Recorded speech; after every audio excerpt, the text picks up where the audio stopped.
Radar reduces the risk of being hit by passing vessels. The platform's radar signature not only identifies it, but makes it appear considerably larger than its actual size.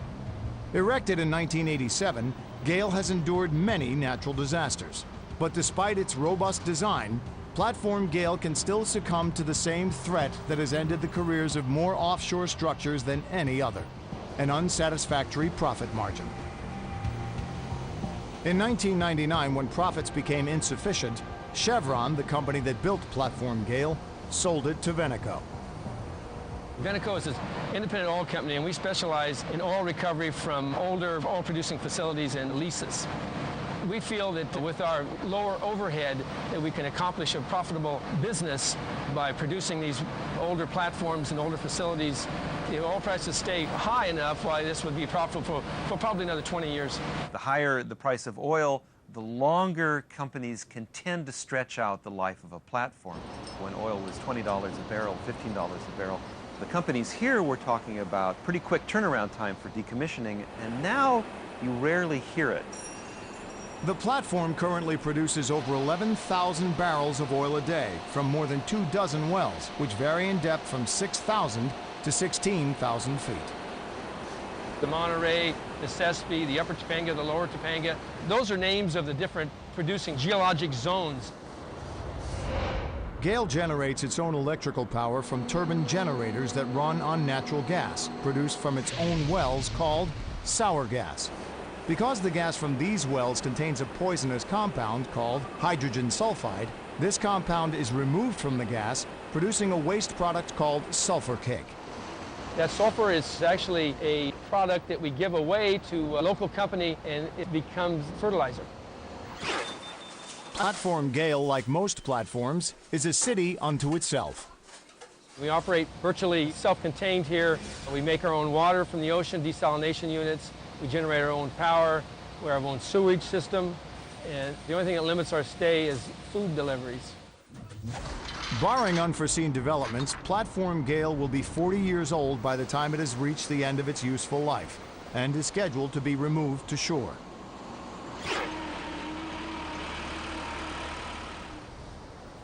Regardless of the reasons why, the process of removing these structures is a highly specialized job, utilizing many of the skills and equipment common to marine salvage, including divers, heavy lift vessels, welders, and munitions experts.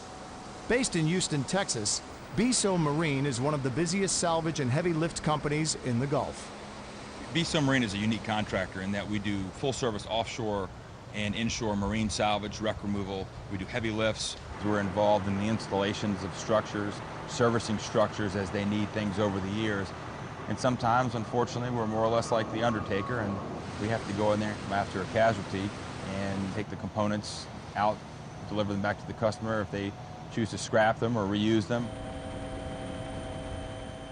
Working with Rowan Barge 415, the crane on Bisso's derrick barge, Boaz, provides the muscle for a wide variety of offshore jobs. The shackles on this 4.5-inch chain weigh 700 pounds apiece, with a working capacity of 500 tons. This monster is controlled from a bright yellow room on Rowan Barge 415 called the schoolhouse. In this room we have the survey people that put us on location and determine we're in the correct spot. We have monitors, and with that we can watch the wire go down as it's being lowered to the diver where he can make it up to the chain, all through the controls here on the panel. With the right machines, lifting a steel giant from the ocean floor is easier than you might think. Okay, this controls our number 5 winch, and it's as simple as a turn signal on your car. It's a real light, easy pull, and with that we can get 1,000 tons.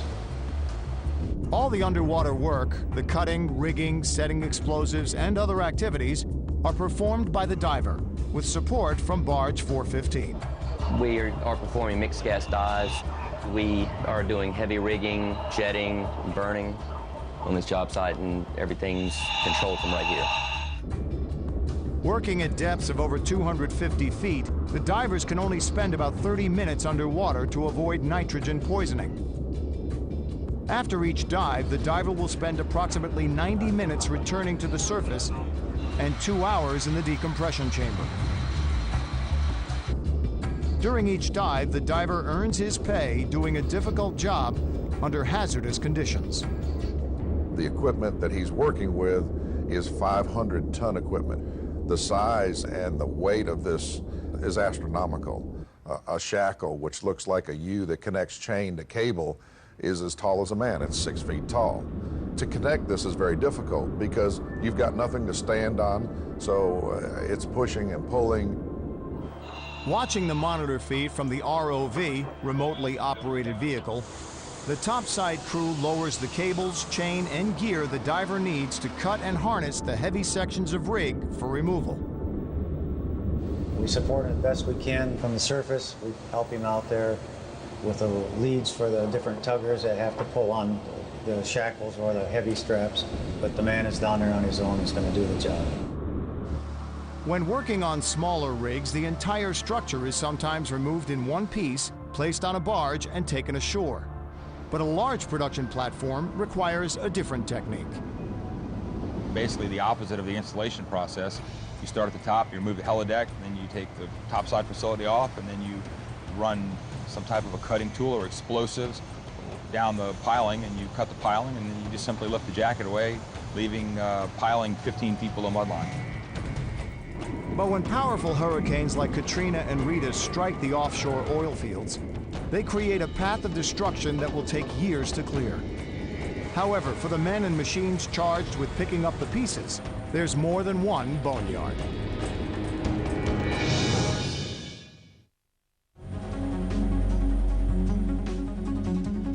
In the Gulf of Mexico, there are thousands of working oil and gas platforms, as well as thousands of idle ones waiting to be removed.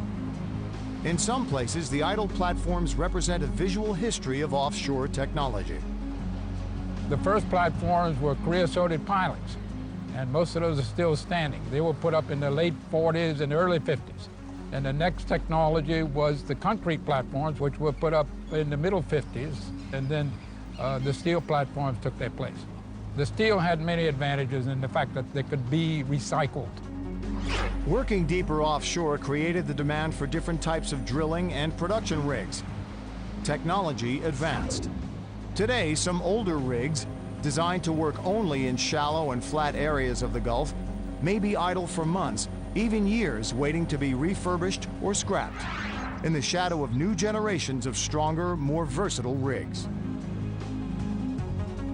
We'll sell a rig whenever we feel like it's reached its full maturity and that it will no longer survive the environmental criteria we're trying to work in. In recent years, however, hurricanes have sent more drilling rigs and offshore platforms to the boneyard than obsolescence, oil prices, or any other cause.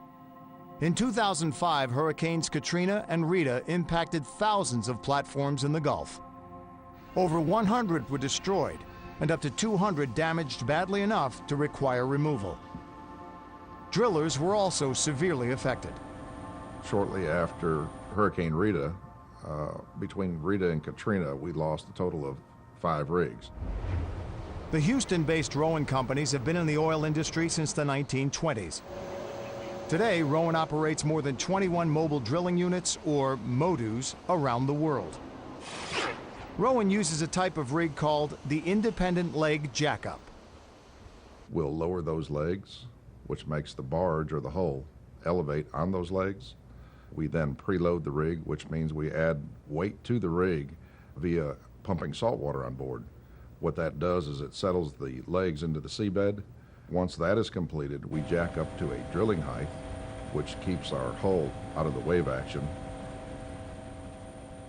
After the barge is jacked up to drilling height, the weight of the entire structure now rests on huge saucer-shaped feet known as spud cans. They're typically 26 to 30 feet tall and 40 to 60 feet diameter, very big. At the Rowan Boneyard in Sabine Pass, Texas, the company stores leg sections and other parts of rigs that were replaced during repairs. Parts like these are held for refurbishing and reuse, or cut up for scrap and recycled. However, 4 Rowan drill rigs destroyed by the 2005 hurricanes won't be raised and brought ashore for reuse or recycling. Instead, they'll be cut up where they lie on the bottom and towed in pieces to new locations to serve as artificial reefs. It's a program regulated by the Gulf states and the federal government called Rigs to Reefs. There were two general beneficiaries. One, you slow or stop coastal erosion in the areas where the reefs are placed near shore. The reefs that are in deeper water were put into place to allow for fish stock habitat development. The program is managed by each state which has jurisdiction over the area in which the reefing site is located. Practically anything placed in the ocean acts as a magnet for sea life, and the bigger it is, the more it attracts. Yet the Rigs to Reefs program is controversial. California consistently denies new platforms as well as reefing in its waters, citing environmental concerns as well as questioning claims of benefits to marine life. Are the platforms producing fish or aggregating fish? In California, they do both. In California, they act just like a natural reef. In the Gulf of Mexico, my understanding is that generally the platforms tend to aggregate fish and they produce smaller numbers of fish. Dr. Love has extensively studied underwater life around the platforms off the coast of California. We use scuba surveys for the first 100 feet. And below 100 feet, we use a little two-person submarine, which is about the size of a phone booth. But Louisiana, Texas, and other Gulf states see positive results in reefing to both coastal beaches and marine life, and carry on vigorous Rigs to Reefs programs. The company Rowan hired to salvage and reef its rigs is Biso Marine. In the Gulf, companies like Biso are kept busy removing decommissioned and damaged platforms and drilling rigs and placing them in reef sites. Reefing is basically taking something from a location in the Gulf of Mexico where it's typically found to be damaged or destroyed, and then moving it to a location that's been approved by the federal government. Whether salvaging or reefing, for Biso Marine, the basic process is the same. It really doesn't matter whether you're lifting an abandoned platform or salvaging a jack-up rig or salvaging anything for that matter. It's just the act of picking it up and transporting it.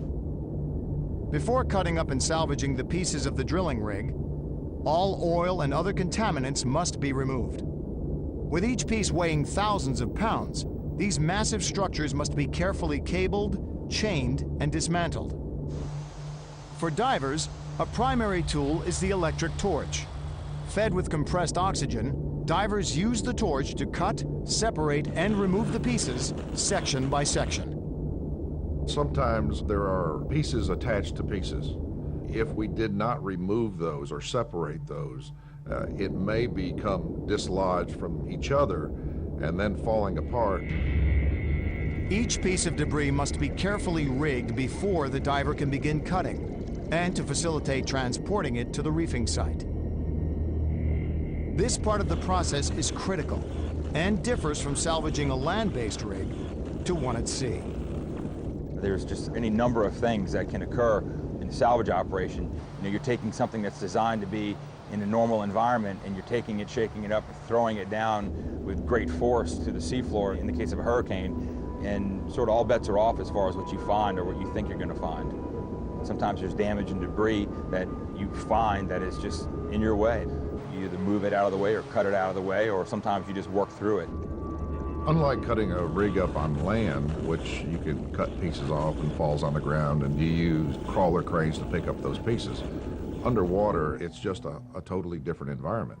You have to rig up, you have to put chains around the pieces you're going to cut, you've got to make sure they don't fall, and if at that time while you're transporting them, you're over a pipeline or over a wellhead, you could cause damage to something else.